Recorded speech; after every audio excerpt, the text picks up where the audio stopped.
Welcome to another broadcast from mindyourhealthcast.com. Part of the time we'll be putting on some rose-colored glasses like right at the beginning and giving you an interesting little excursion, and then we'll be taking them off because what we're going to be talking about today is some of the health heroes. And there's a lot of them out there. Unfortunately, you don't hear of them because by nature of the way the health field has gone in this country, anyone who comes along who really does something that produces health, they tend to be pushed aside, and if they get too well known, then they go into a campaign of attack and discrediting and so forth, so that the public then begins to believe that this is nothing but a bunch of off-the-wall kind of crazy people that don't have any idea what they're talking about, and they're really very unscientific and blah, blah, blah, which means they're violating the religion of scientism, not true science, but the religion of scientism. We've mentioned about that before, and I think it's important to keep that in mind, that there is a big difference between true science and scientism, the religion. And unfortunately, I would say a high percentage of the vocal, the ones that you hear a lot about from the scientific community direct to the public, are those people who are really the advocates of scientism and not true science. You probably want to get your pencil and paper. We're going to talk about some interesting individuals, those heroes of health. It's really the Hall of Fame of some of the people in the health field who, over the years, have really been driven to find things that are beneficial to producing good health.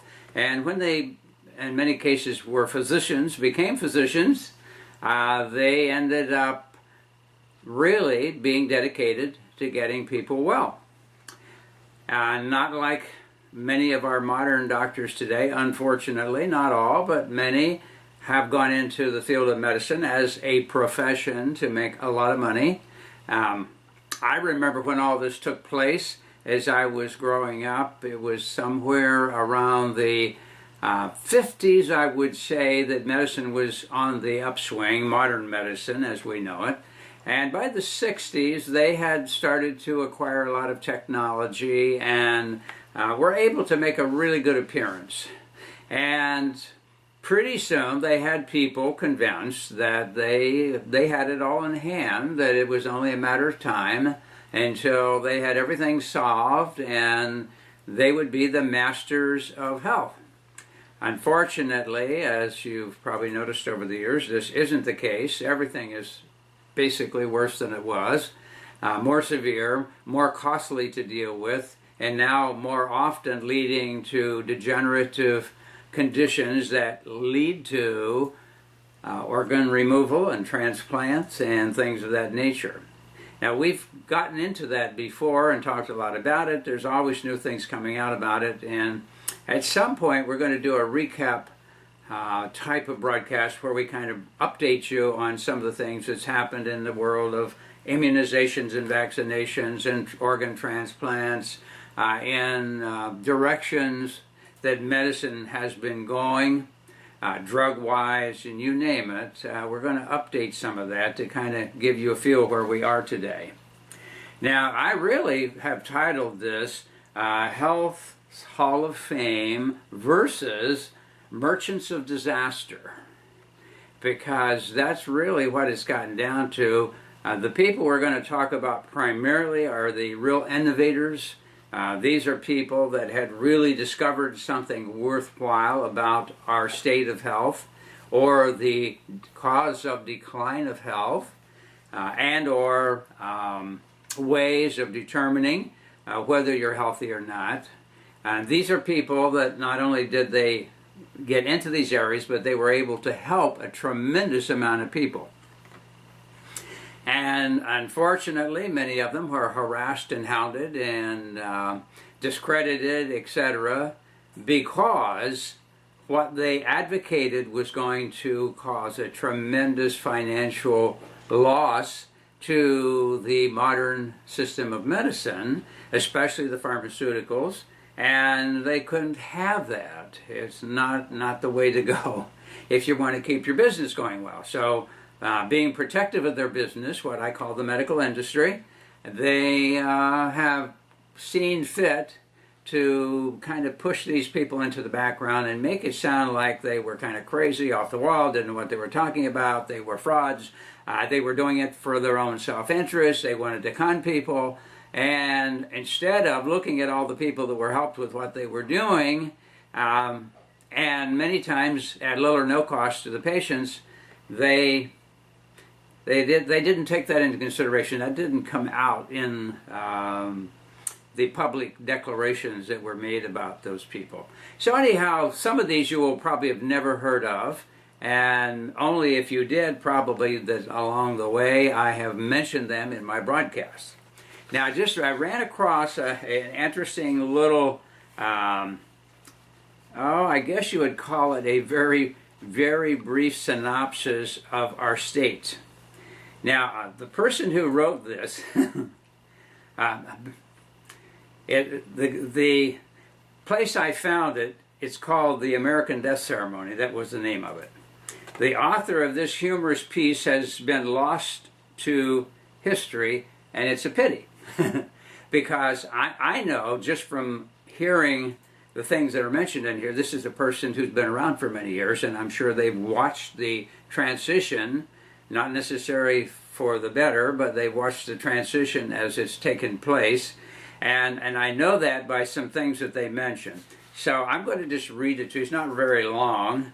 And the person who had found it said it was too bad that they couldn't find out the name, because somebody just wrote it and thought it was pretty much a synopsis of where we are. So the death ceremony started as a crude ritual back in the days of witchcraft. In recent years, it has been developed into a step-by-step science. It usually takes from 10 to 15 years. However, modern scientific advancements are shortening this period of time. It starts with one simple aspirin for a simple headache. When the one aspirin will no longer cover up the headache, take 2. After a few months, when 2 aspirin will no longer cover up the headache, you take one of the stronger compounds. By this time, it becomes necessary to take something for the ulcers and excessive bleeding that have been caused by the aspirin. Now that you are taking 2 medicines, you have a good start and are doing your share to support the pharmaceutical industry. After a few months, these medications will disrupt your liver function. If a good infection develops, you can take some penicillin. Of course, the penicillin will damage your red blood corpuscles and spleen, so that you develop anemia. Another medication is then taken to cover up the anemia. By this time, all these medications will put such a strain on your kidneys they should break down. You are now prepared to start the round of high-tech antibiotics. When these destroy your natural resistance to disease, you can expect a general flare-up of all your symptoms. The next step is to cover up all these symptoms with sulfa drugs. When the kidneys finally plug up, you can have them drained or perhaps replaced if you're rich enough. Various poisons will build up in your system, but you can keep going quite a while this way. By now, the medications will be so confused they will not know what they're supposed to be doing, but it really does not matter. If you have followed every step as directed, you can make an appointment with your undertaker. Note, if you are really rich, you can delay just a bit more by having a liver transplant. You may as well use some of that money you earned with long hours, hard work, and general bodily abuse. The game is played by practically all Americans, except for the few ignorant souls who follow natural hygiene. Anyhow, I thought it was quite interesting and quite true, especially as I've mentioned to you before, in the last few years, I have spent a tremendous amount of time researching the history of medicine, health, sickness, and so forth, and in particular, heavily, the last 200 years. And out of that, it's been quite a revelation as to where we have been and where we are going, and what's happened along the way. And of course, in a short broadcast, we never have time to get into detail with all the things as much as we could. But I know, just as I started to consider the things that I wanted to put into this presentation, because I want to give you some perspective of when this has started and how it's developed to where we are today. Now, most of this goes back into the 1800s. It seems that the 19th century was a big period of transition. We were moving into a bit more technology, a bit more manufacturing, especially of pharmaceuticals, and the food processing industry was getting revved up. It had become apparent that a lot of people were going to be relocating in the larger cities because of the industry. They were going to get jobs and make a lot of money. At least they thought they were. And so they relocated from more out in the country area into town. And that meant that they didn't grow their food like they had in time past. They were going to have to buy food. So immediately there was a market for processed foods or providers of food, whether processed or otherwise. But as it ended up, there developed out of that a big industry of the food processors. Now, the intriguing thing about that is that, unfortunately, as a result of eating the processed food, the people started to have more illnesses. And what was happening is that they were depleting the soil, and so a lot of the food was being grown with little or no, especially mineral nutrients, which are key players that are extremely important in your health function and your body function. The vitamins are almost worthless if you don't have the proper mineral catalysts. And also the structure of your body requires the minerals for a lot of structural issues. So at any rate, what happened is people were starting to get more illnesses, more acute illnesses, and more malingering illnesses were starting to develop.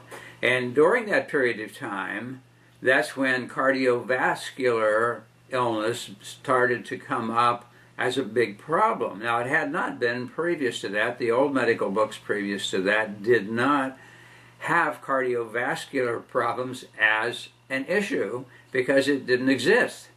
But as the people began to get highly stressed, which was the other factor that was added by moving in and working in the factories, you were working in sometimes toxic environments under high stress to produce, and you were under stress to make enough money so you could pay the cost of having to buy all your own food and live in the city as opposed to living out in the country like you had at time past. So all these things added up that cardiovascular suddenly became a big problem. Cancer, which was almost unknown, I mean there were a few cases, but almost unknown. Those are the number 1 and 2 of the causes of death today. Were basically developing as deficiency illnesses, and at the same time you had some things going on in Europe, and that's basically where I'm moving toward. So I was wanting to set the foundation for all this. There were some researchers, they had this Royal Society, which was supposedly a society of scientific type people in Europe, and there was a lot of research. Don't forget the U.S. was a newer country in comparison to those European countries that go back for centuries, and so they had become more refined in many ways, and we were still considered kind of a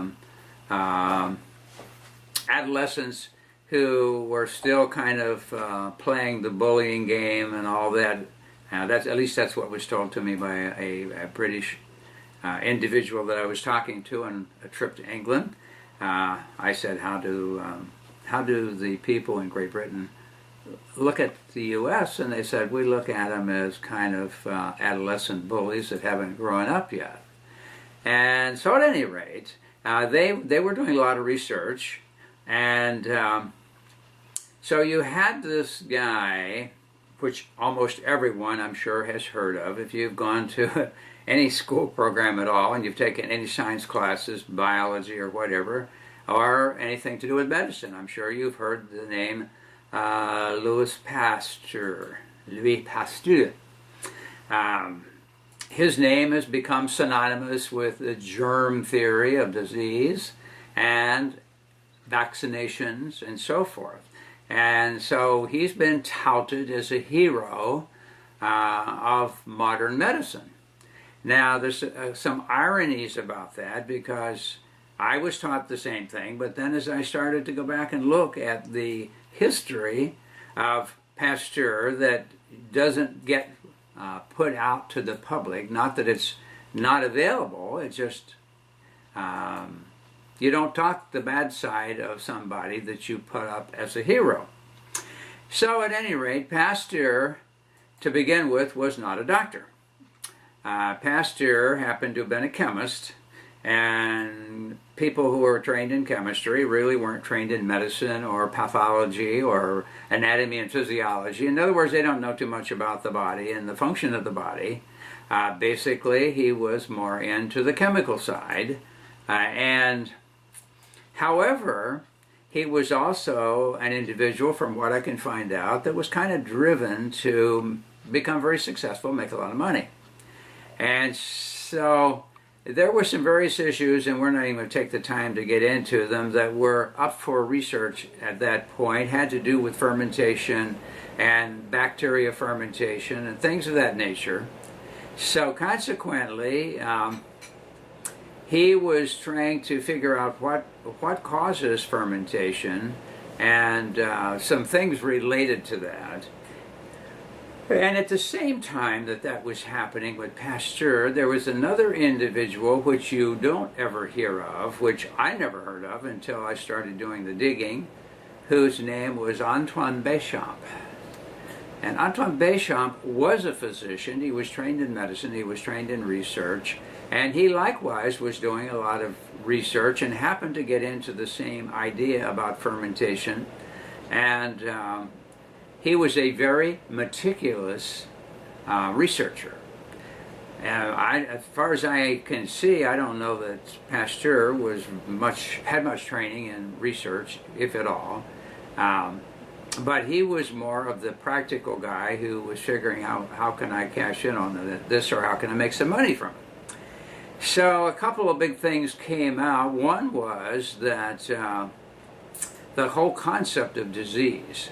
Now, as I say, here's the guy who really doesn't have a medical background, is coming up with the cause of disease. And of course, out of that came what became known as the germ theory of disease. And interestingly, it still is the germ theory of disease. Today, of course, and even the next broadcast, which it appears that it's going to take at least a couple to get to some of the basic people I want to get to, and also to have laid the foundation I wanted to lay before we get into it. So I'm going to make Pasteur as one of those merchants of deception, and I'm going to make Antoine Béchamp one of those heroes. Béchamp was not a flamboyant person. He was a very meticulous researcher who spent a lot of hours in his lab digging into things that Pasteur was not so big on. But at a certain point I found out that Pasteur was wanting to promote his germ theory, and what he did is he borrowed a lot of the work of Béchamp. And then once he had borrowed it and made a presentation which actually kind of misrepresented what it was that Béchamp had discovered, then he turned around and tried to get Béchamp thrown out of the scientific society, I guess because he was afraid of rebuttal from Béchamp. But Béchamp continued on his work, and there was a book written by him at the end of the 1800s that summarized his work, and it was called Blood and Its Third Anatomical Element. Now, back then it was considered that blood had two major elements, which are white blood cells and red blood cells. And so he discovered something else in the blood, basically only observable by dark field microscopy. And he did a lot of study of what this was all about. In fact, he kind of referred to those as microzyma. That was his term for it. They somehow affected activities in the body, and they were very, very small. And so it was always, from the time they knew much about organic chemistry, that enzymes have a lot to do with activities taking place. And so that's why he thought they were some type of a microenzyme. And for the tools that he had available to work with back at that time, he made some tremendous discoveries about the blood and about these little bodies that really haven't been talked about much in medicine. And I know because I have done a tremendous amount over the years of observations under dark field microscopy and looked at hundreds and hundreds of, maybe even to 3,000 samples of blood, maybe more. And these little tiny particles are present, but they have a tendency to morph, which means change their shape under different conditions of the blood. And again, we don't have time to really get into a lot of detail about it, other than to state the fact that he discovered those with the tools that he had, which were very limited back then, and did a lot of study of where they came from, and found that they were all over the place, and that they were in humans, they were in animals, and some modern researchers that have followed up on this, and we'll talk a little bit about that. They have been able to confirm by observation what he was talking about. Now, he said, and we're going to summarize his findings versus what Pasteur had to say in a moment, but his findings were that the terrain of the body, basically, and the environment of the blood determined these microzyma. Now, it's interesting because I look at tremendous amounts of literature over the years, and have and do today, especially research literature, and if anything, I'm always kind of watching for something that catches my attention that may somehow tie in with other pieces of information. It's kind of like I keep this open sensory library going to look for new findings or new pieces of information that either deny or confirm something that I have read or studied before.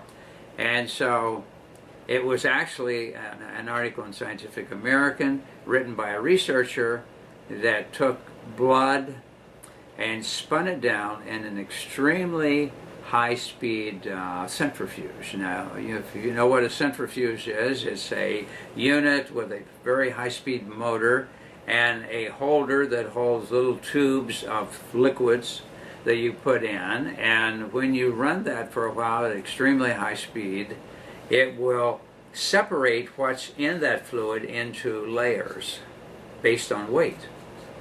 And so mostly they don't use that high speed. He used an ultracentrifuge, which was very, very high speed, because he was doing some blood studies and research, and he wanted to separate out the elements that were there and consider if maybe there were some that aren't known.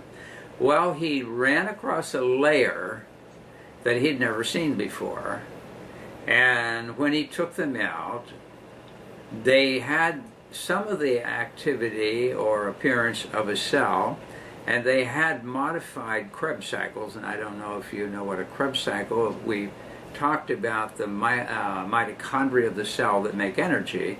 Well, one of the terms for that process of making energy is called the Krebs cycle.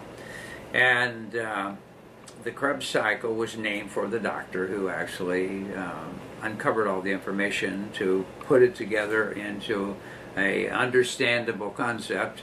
And anyhow, that he hadn't seen these before, but he noticed that they did have a type of energy production cycle that was like a portion or a modification of the Krebs cycle. But when he searched all the literature, Now again, this is the modern scientific literature. He could find no information related to these, and he finally ended up just calling them microbodies. Unknown, open for further study. And went on with his project that he had started, and it kind of left it sitting there.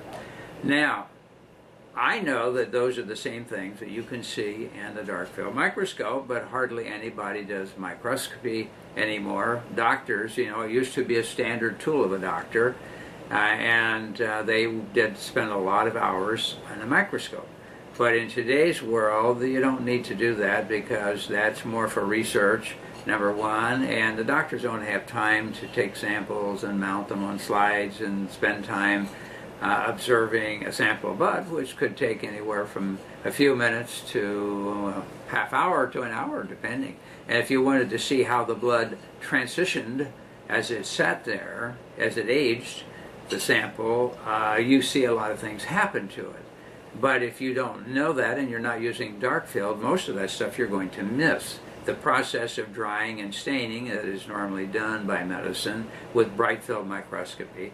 Now, the difference, of course, is when you shine light through something, that gives it a very bright field and you can see the thing fairly well, but not always. Sometimes the light is so powerful that it overshadows it and you can't really see it. So that's why they develop stains, and stains stain parts of it. So you then can see it as it takes up the stain, but a lot of things in the blood don't show under bright field. And so it's only dark field. Now, years ago, dark field was used by every physician who had gone through medical school and had bought their own microscope. You know, it used to be that was one of the big tools that you needed to get, was your microscope. And so when you had somebody you suspected of having syphilis, you took a little sample of blood and looked at it live, meaning you haven't dried it and mounted it and heated it and do all the things they do to make a slide. For bright field, they would put a fresh drop of blood under dark field, and the dark field means that the background is dark and the light comes up over the slide and across the sample from the top and reflects light off of all the particles that are in the blood, which means you can see things that you can't see under bright field. So what they were doing is they were looking for these little spiral spring-looking things called syphilis. And that was the standard test that a doctor could do in his office. If you took a drop of some blood, if somebody had the symptoms of syphilis, of beginning syphilis, just from a drop of blood, you could see these little spirochetes circulating in the blood, look like little coiled springs. And so that was a definitive diagnosis.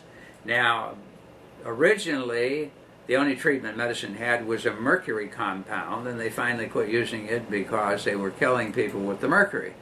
They got rid of the syphilis, they thought, but in the meantime, they kind of killed the patient in the process, or at least made them deathly sick from the mercurial compound. So then they developed Ehrlich's magic bullet, which was an arsenic compound, and that was the second thing they treated syphilis with, which also, of course, is not real good for your body to get a lot of arsenic in it. And so then when penicillin came along, they said, at last we have done it. We've got something that won't poison the patient but could get rid of syphilis. And so what they did is they would give huge doses of penicillin, and it's true that the spirochetes disappeared out of the blood, but what most of the doctors even today don't know is that it didn't get rid of all the syphilis. It drove it out of the blood into the tissues, into the brain, into the bone marrow, and developed ultimately something called tertiary syphilis, which leads to a lot of other problems down the road, which we don't have time to talk about now. Anyhow, I'm kind of giving you some background so you have a feel for all of this picture that I want to paint to you.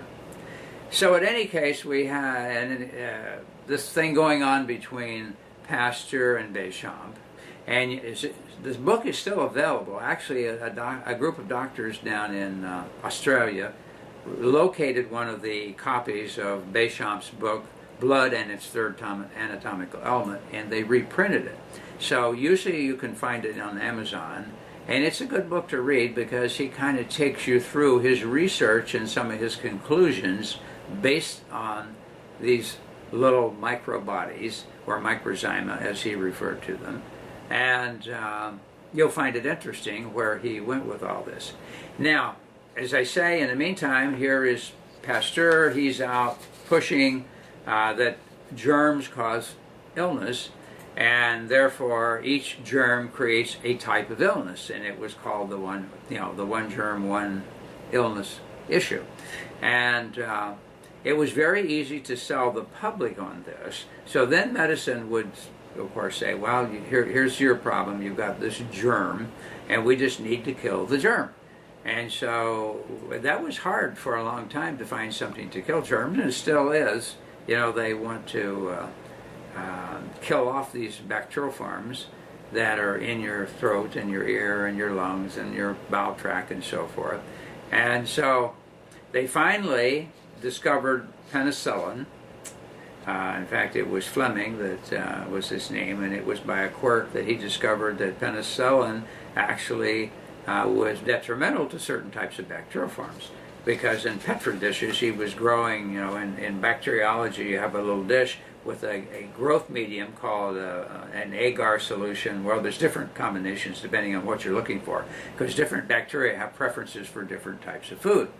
So he found that some of the bacteria were dead where this little mold was growing on his dish.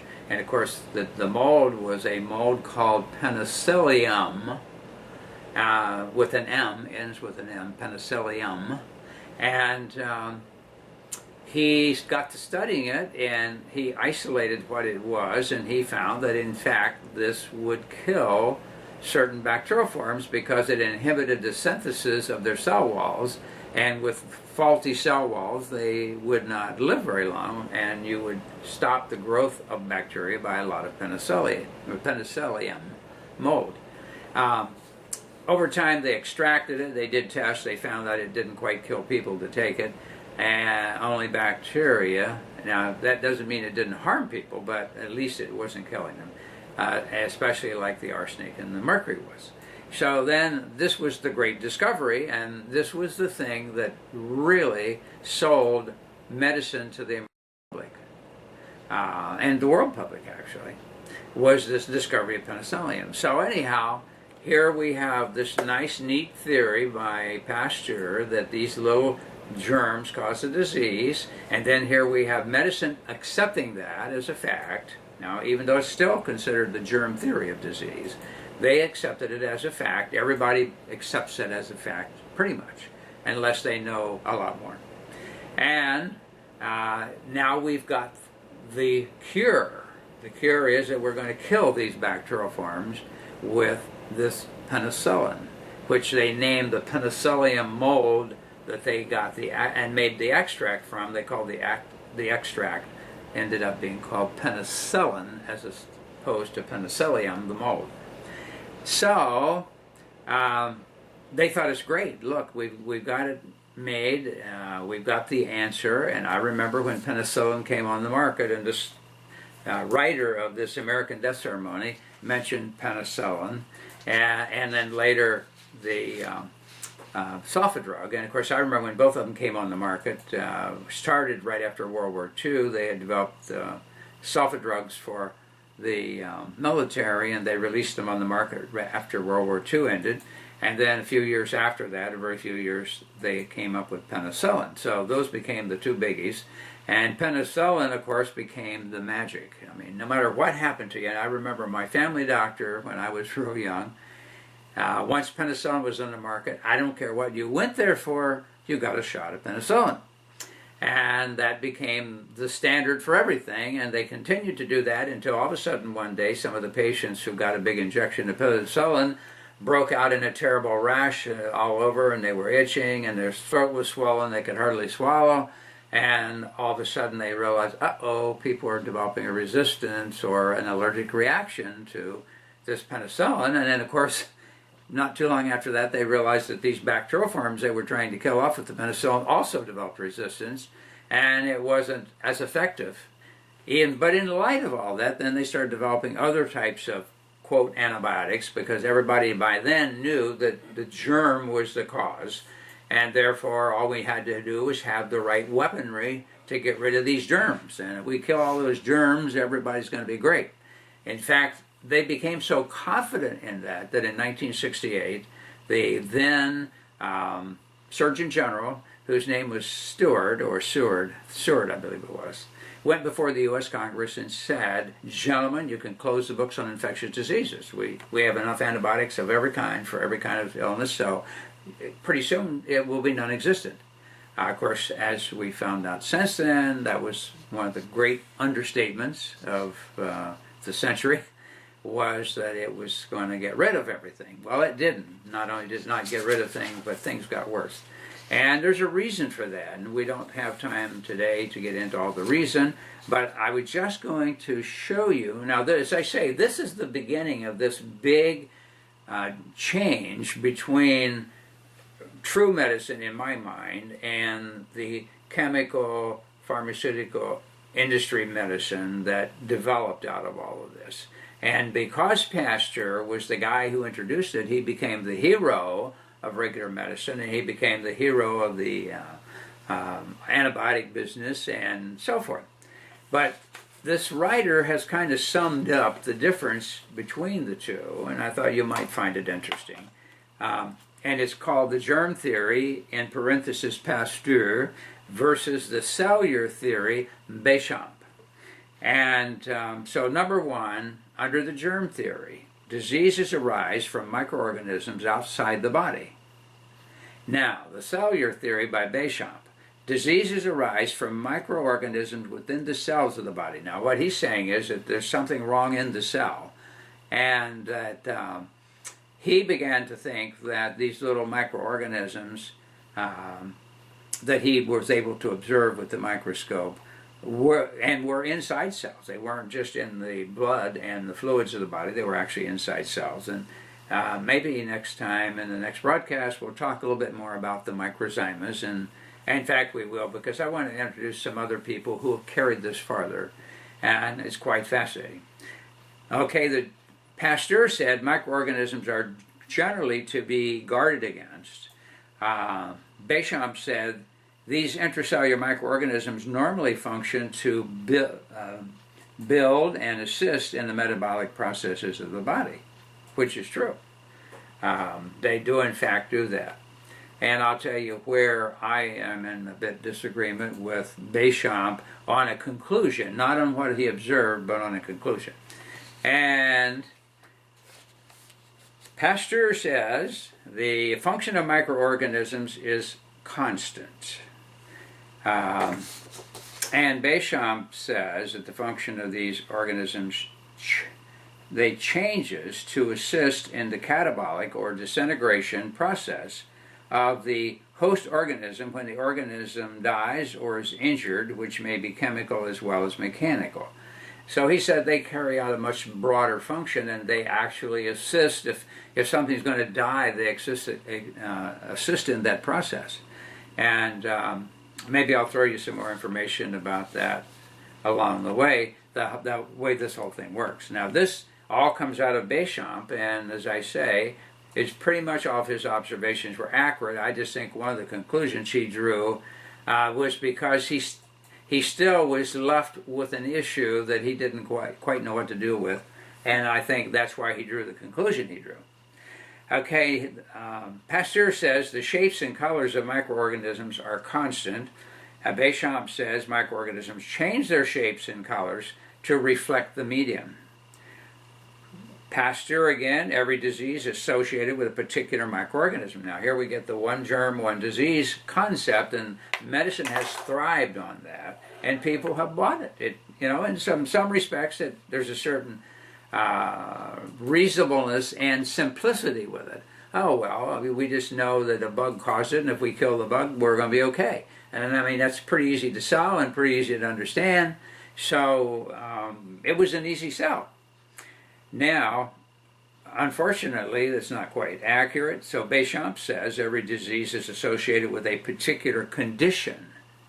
Now, that condition, of course, is a condition of toxicity, which we'll be talking later, and that is to me the real issue.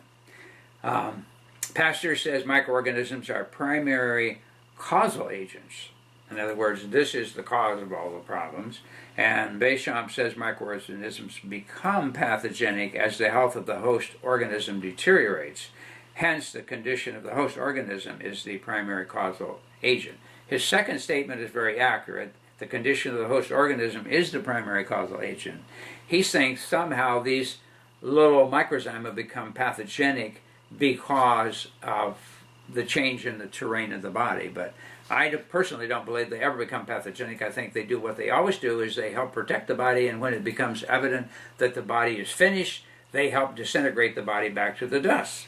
And they found these microorganisms in mummies thousands of years old, that they were still there, and they helped in the process, and there is a morphological change in them based on what the terrain is. And I guess we'll probably be forced to talk about that in our next broadcast, so I want to clarify that issue.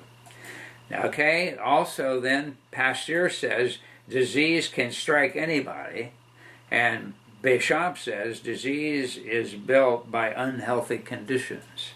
So that means we kind of set the stage for our own health problems, which is, to me, pretty accurate.